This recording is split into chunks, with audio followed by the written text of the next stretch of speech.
Magandang hapon mga kalolo. So alas 3 ng hapon. Mag-i-disinfect tayo na naman ng ng kulungan kasi last month nakapag-disinfect tayo. Pakita ko lang sa inyo yung may tinamaan na naman kasi tayo ng one eye cold. Pakita ko sa inyo, hiniwalay ko na sila. Andito sila sa isang kulungan dito. Namaga yung mga mata nila eh. So yan, magkapatid yata ito magkabats yan. Ayan yung mata nito sa kanan ito. Nagluluwa. Ito nauna kasi itong ginamot ko kanina umaga to. Ito ngayon ko lang ginamot Parang itong isa medyo okay na. Pareha sila kaliwa. Ito ay kanang mata. Ito yan Ayan, kanang mata nila. So hiniwalay ko muna. Tapos mag-spray tayo dito. Sa kulungan natin, paliliparin ko muna sila. Paliparin muna natin.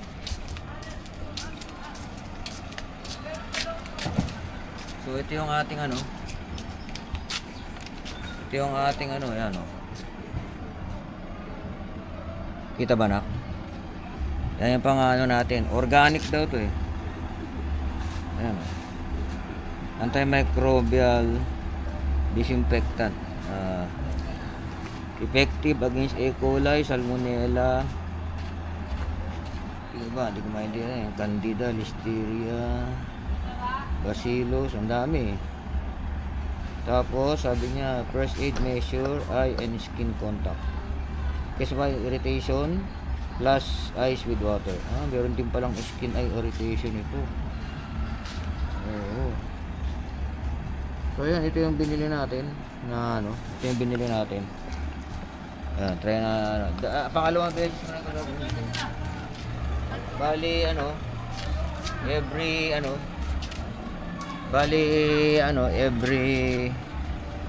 every month na nagdi-disinfect ako. Gamit itong gamit ko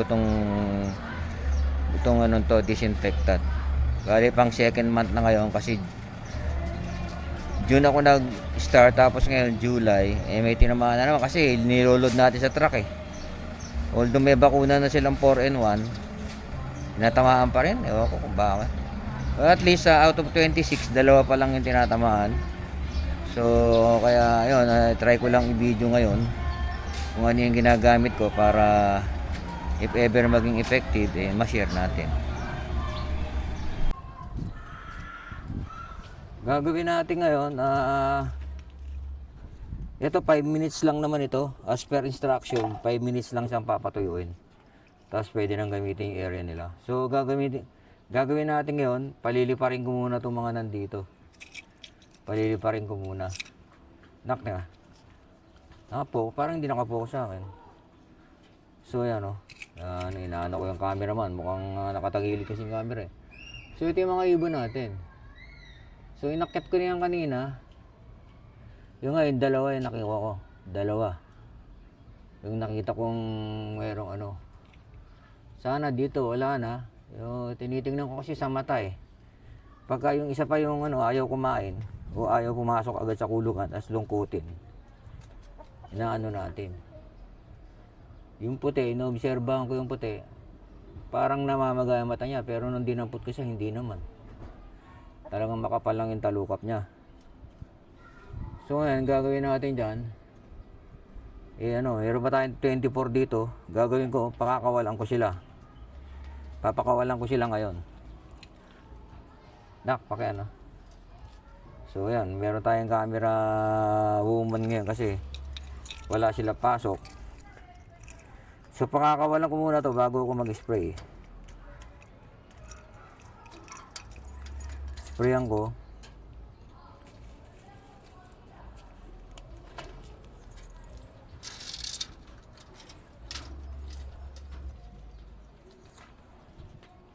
Libod. Libod.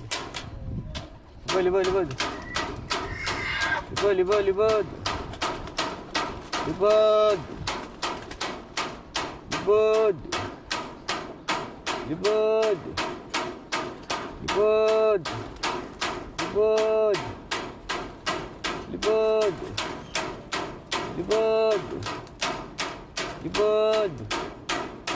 Lipad! Lipad! Teka, pasukin ko na to. May mga kukulit eh. Meron pa sa loob. Ay, lumabas. Pasukin na. Lipad! Lipad! Lipad! Lipad! Lipad! Lipad! Aray ko. Lipad, lipad, lipad. Lipad, lipad, lipad ka na. Lipad, lipad, lipad. 3, 4, 3. Lipad, lipad, lipad.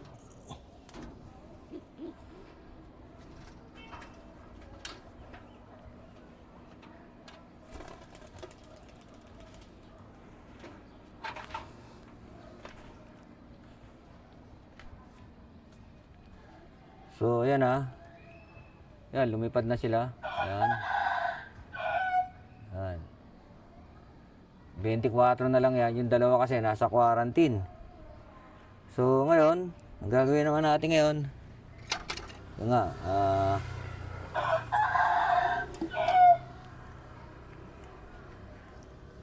gagawin natin ngayon, yan, mag-i-spray na tayo. Sana makatulong tong ginagawa natin. Yung ilalim, kung mapapansin nyo, yung ilalim may puti-puti na yan eh. Nilagyan ko na yan ng apog eh, nung isang linggo. Kasi pag umuulan, mabaho. Pero yung nilagyan ko ng apog, nawala yung baho.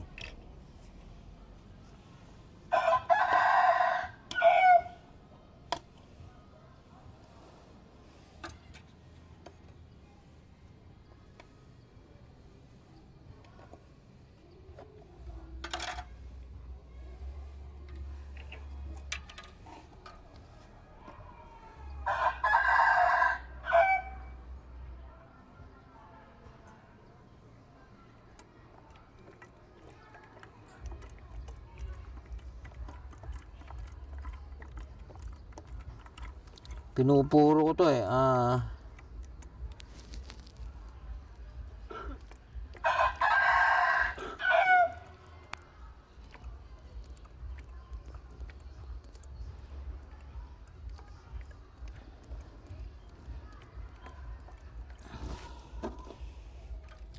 Meron kasi akong malaki, hindi maganda yung spray niya. Ito, subukan ko tong maliit. Meron akong malaking spray, yung dibomba, yung ginaganon. Tawag dito?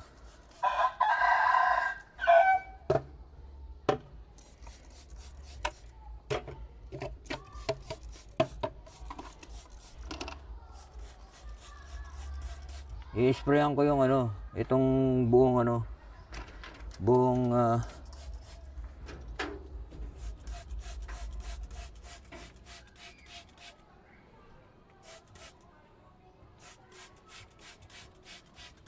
pag naamoy mo, layo ka.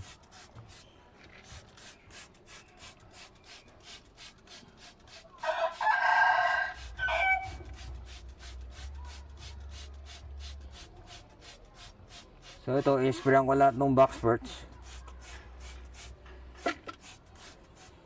Tsaka itong Basta itong buong loop, i-sprayan ko yan, pati itong mga niya. Pati itong mga mating. So ito, maganda tong spray ko kahit na maliit lang. Ayan, adjustable siya. Meron akong malaki.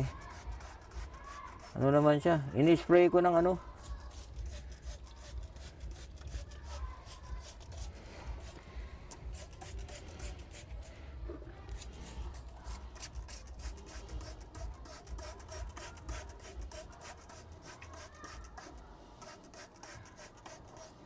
Makapansin, meron ako nito kasi tungtungan ko pagka huli yung ibon kasi mataas ito.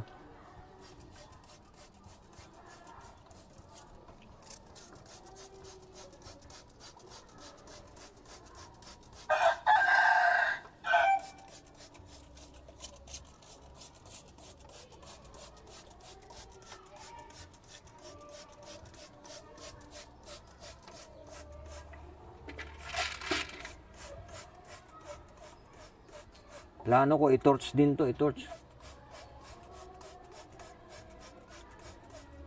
Ito torch. Sunugin ko to, hindi naman sunugin. Ano, bubugahan ng apoy.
Ay, naku. Nangyari. Hulog, ba't nahulog? So yun, gagawin ko rito, isprayan ko lahat yung ano. Isprayan ko lahat ito. Lahat na kaya kong abutin. Ngayon, pinuro ko siya puro. Ano naman daw to eh. Hindi naman daw siya, hindi naman makaka-apekto sa ibon ito. Basta ano ko lang daw to, 5 minutes, patutuyuin ko, tapos pwede na silang pumasok. So, yun lang mga kalolo.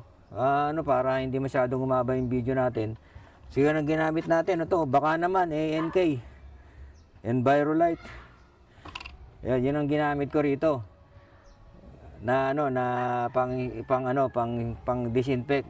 Pangalawang beses ko na to, parang once a month ko lang sila bibigyan. Yun ang plano ko, once a month. Ngayon, pang second month na, July. So, SPM ko kasi para at least makontrol ko yung yung virus kasi baka mamaya maubos na naman lahat sila. Kasi yun, may dalawa na nga, pero marirecover natin yun kasi naagapan natin. So, yung mga sakit ng kalapati ko doon, tumatambay sila ron sa may North Trail. Hindi sila masyadong lumilipad kaya mas gusto ko minsan lagi sila tinoto sa umaga. Pero yun mga kalolo, so putulin ko na yung video ko rito. Nag-disinfect tayo ngayon. Today is July 4. Yan, first week ng July, tama-tama. Schedule talaga ng pag-disinfect natin. Tapos pagdating ng August, September, mag-disinfect ulit tayo hanggang October. Para yun, makontrol natin. At least hindi lahat sila tamaan.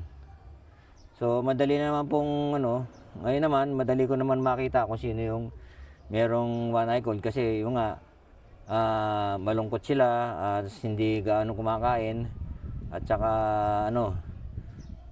nagluluha yung mata. Unang-una nagluluha yan eh.